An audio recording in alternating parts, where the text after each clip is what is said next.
all of this, we have it filtered with our keywords into this. Wanna know how I did it? Watch this video. Hi there, so this video is about scraping keywords from a website to a CSV file which you can download on your laptop. So we will be using a practice site with the URL codes.toscrape.com. So we have it here, codes.toscrape.com. So we will be looking at the element. So to do that, you can right click on inspect, and then here it is. So I'll be showing you a bit of this soon, but just a quick overview. So you click on this here, and so you can see if I highlight this and click it, it shows me this. So I see this, the word as we've created it. I can see the text here. And also if I choose, I go back to this and click on the author, it shows me the author, Albert Einstein.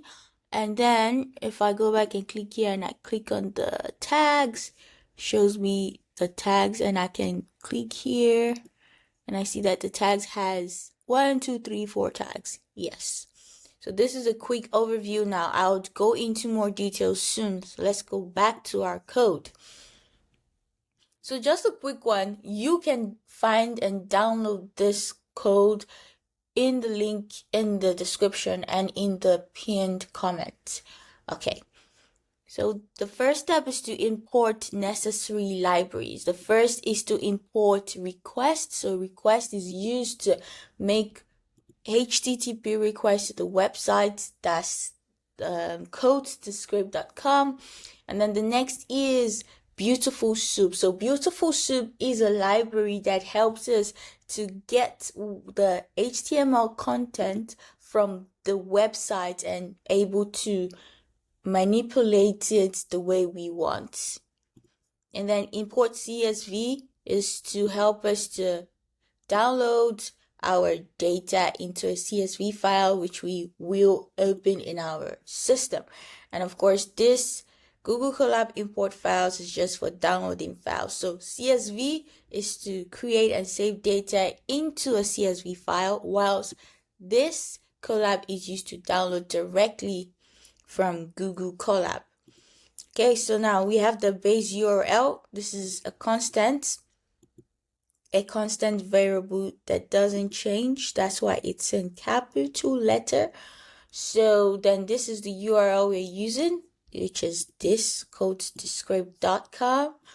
And then this is our CSV name. You can change it if you want to another name, but I just put it as, so this is going to be the name of the CSV file that would download, filtered codes.csv.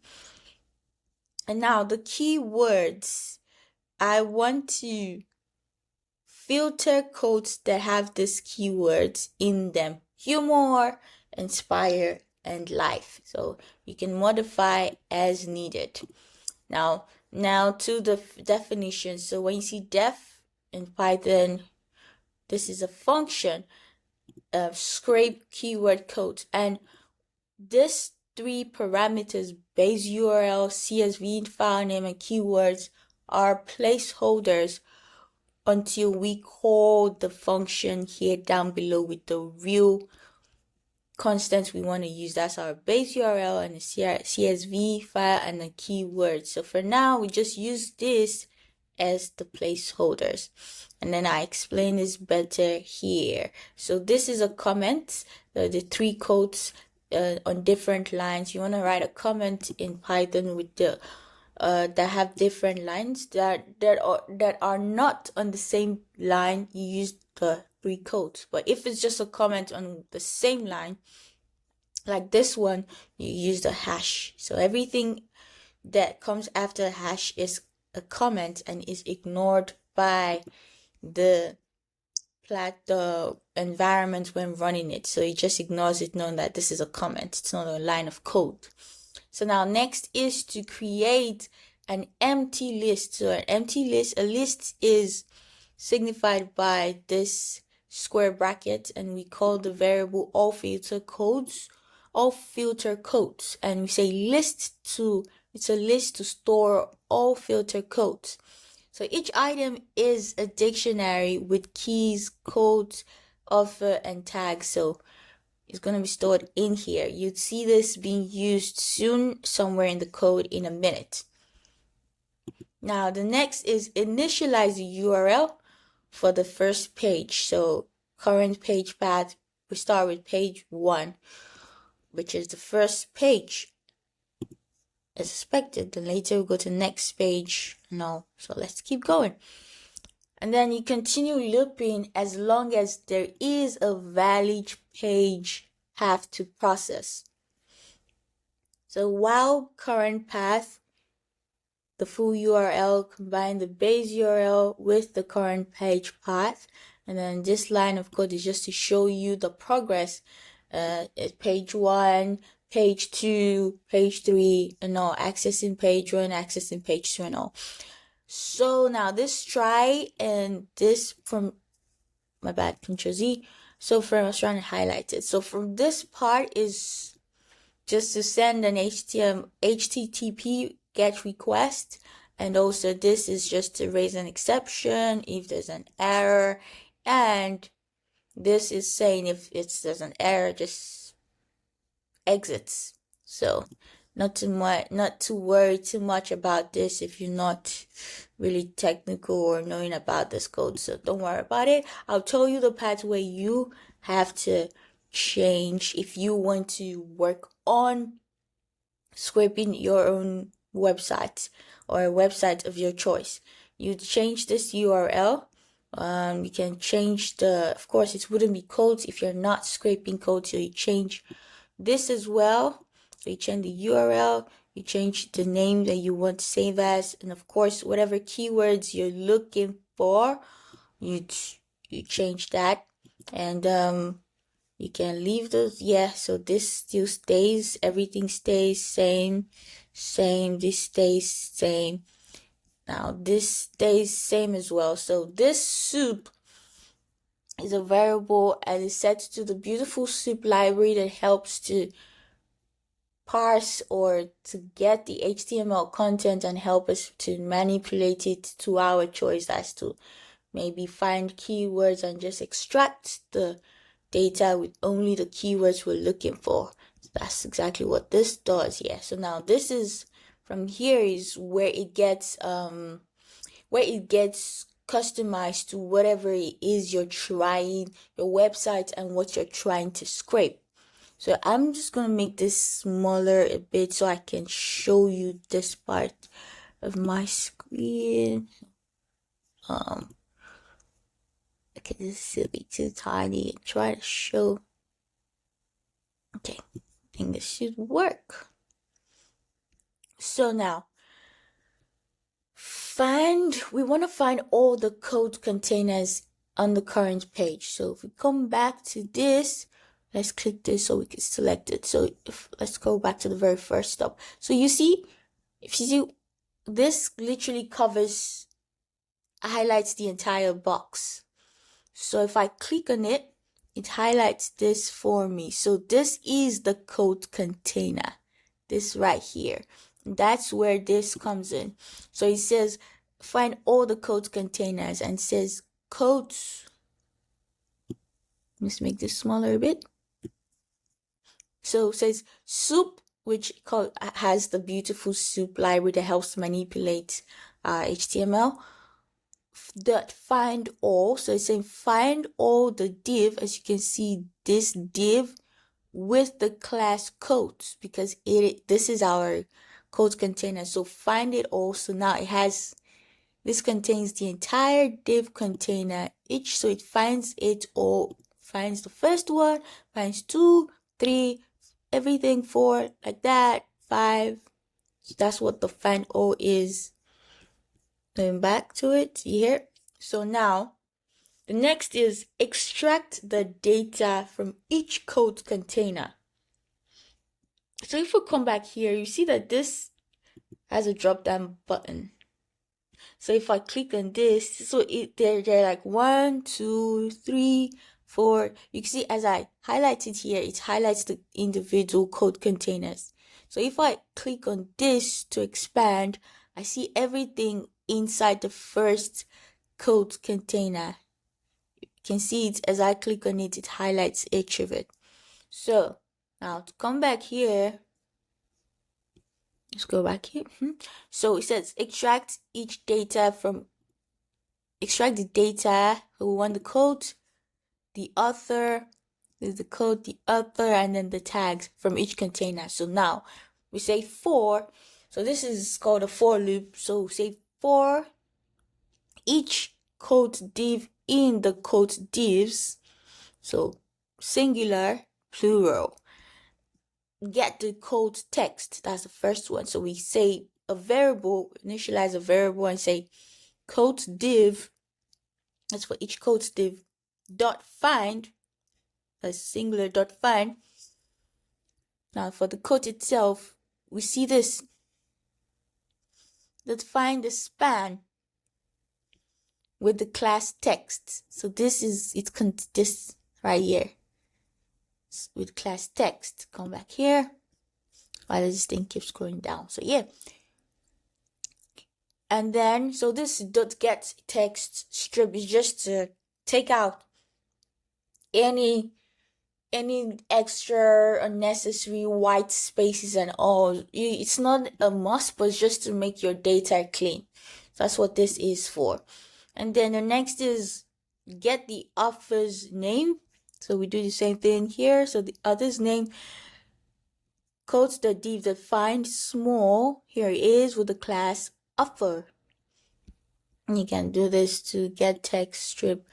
And now next is the tag. If you realize the tag is like a mini container on its own because it has 4 tags. 1, 2, 3, 4.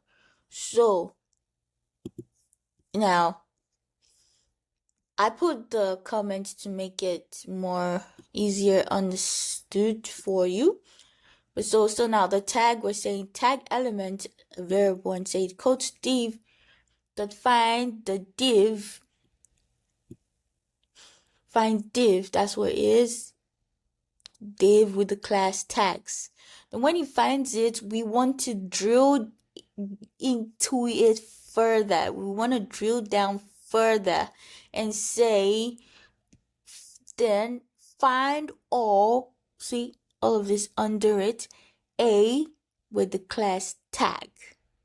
So we first of all find this div, the head, the subcategory of div class tags, then drill even further to now get each of the tags. And then, oh my bad, sorry, I was trying to expand this. Where was I? Here. And then for each, so this line, for each tag L, which is, it's a variable, we just say for each tag L in tag elements, that's for each of these tags, each of the 4 tags, do this. So basically it's this that we're doing for each of the 4 tags here. So that's just what this line is doing. Take out any wandering extra white spaces and all of those stuff. That's what this does. So now the next is check if any of the keyword is present. So if any keyword dot lower, it makes it case insensitive. That's this dot lower encodes text. So because we're filtering using the code text, not the author. If it was the author, we would have said author here, author name, but we're filtering it. So if the code contains any of the words we prescribed here, inspire, life, humor. So if we wanted to filter it we wanted to check for a specific author's name, we would not use quotes text, we would have used author name here. But because we want the quotes with the text that contains any of our keywords, so that's why we're putting quote text here to lower this, also to make it insensitive. So even if the name Inspire in quotes was written in capital letter and we are searching using small letters, it doesn't matter. It just makes it all the same, makes it quote insensitive. For keyword in keywords, so this is a for loop that says for each of the keywords, each starts with this, checks everything, then checks all of the codes if it contains Inspire, and afterwards goes to the next one, check all of the codes if it contains the keyword life. After that, goes to another round of checking all of the codes if they contain the word humor. So that's what it says. And then if for the codes that contain any of our keywords, we want you to append that code, the upper and the tag. So we want to append all this, or if we did not want, if we just only wanted just the code, we could take this out, but we just want to include that. So just explaining it in case you want to customize it to any other website. So remember, this is the empty list we initialized previously over here. So then appending it to the empty list, so everything is saved up as a list, and that's done. So now it checks for the next button, like the next page. So let me show you here. So we have to help it to go to the next page. So this is the first page. I see next here. Let me click here. Oh, sorry, it was already highlighted before. So click next. So once I click next, see here. Let me go back to the code. And so check a next button. So we set a variable code next button, and then soup. Remember, this contains our soup, beautiful soup library. So help us manipulate or navigate around the HTML. So soup.find list. So this is it with the class next. Here it is. And then so if there's a next button, we want you to update the current path with the link to the next page. So here is the next page. This is the link to the next page under here. So then the current page path to the next button is next button dot find a, and then square bracket href. That's what we do for the next. So it's a link because it's a link. So that's why it's called, it's a element. When you see a, it's a link, href. Else, if there's no next button exists, exit the loop. And so after collecting all the filter codes, write them to a CSV file. So all of this is, so with just to set up our CSV file, and then the field names, we want it to be according to how, we filter a code, upper tags, basically. So code, author tags. If I change it and say author, then the codes would have the field name, the color name of authors. It's not going to make sense. So just make sure it follows this order, just like you said. The first one, author, second one, author, and third one, yeah. Then this is just to set it up to follow the format you set. And then of course the header, that's your name. You want it to be the header rows as you set it here. And write each code's data on a row in CSV file. So each of the codes should be on one row, follow each other and not be mushed in together. So notifies, so this is just to, it's not really crucial to the code, but just to notify you when the scraping process is completed. And this automatically just provides a download link to download into your CSV. And if there's an error, it's going to tell you failed to write the CSV file. And here we run our scrape function by putting in our keywords, which if you scroll the beginning, we set as inspire, life, and humor. And our file CSV file name, which we set here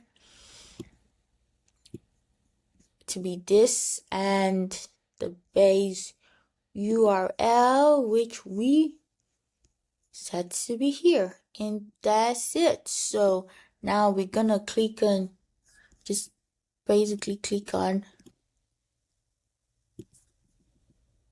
play or run the cell. Trying to modify this. So yeah, allow. So it was showing us the update, accessing page 1, accessing page 2, accessing page 3, accessing page 4, accessing page 5 is the other way to 10, and then scraping complete. And let's see our download file. Say filtered CSV.